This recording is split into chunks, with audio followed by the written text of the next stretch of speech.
Hi everyone, this is Julie Bean with Beadaholic. I have a really quick tip for you. So a quick tip. So a lot of us like making stretch bracelets, myself included. I've been making a lot lately.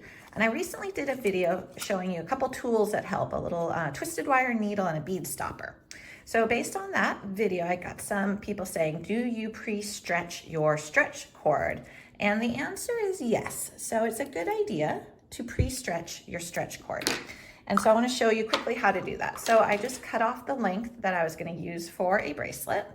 And it's really easy to do. Basically, you're just going to take the stretch cord and you're going to run your fingers down the length of it. And what this is doing is it's just getting out some of, almost want to say, the excess stretch. And the reason you do this is so that when you make your bracelet and you tie your knot, that any of the kind of beginning extra stretch that might loosen up when you wear your bracelet is already out of the stretch cord. So basically you're preparing it to be worn and stretched. It's still definitely stretchy.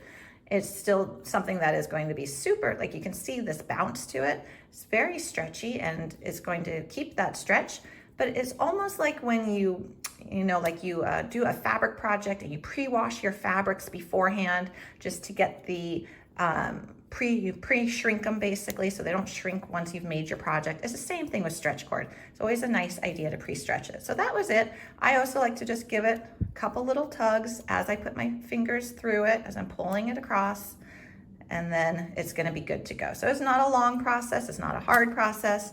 You're just prepping it to be beaded and those knots and to be able to wear it for a long time to come. We do have other tutorial videos showing you how to tie knots, showing you how to make a stretch bracelet, doing very secure knots. Again, that other quick tip video on a couple tools to use with your stretch cord. So a whole host of other stretch bracelet making videos over at beadaholic.com and all the supplies, of course, too. Thanks, everyone. Bye.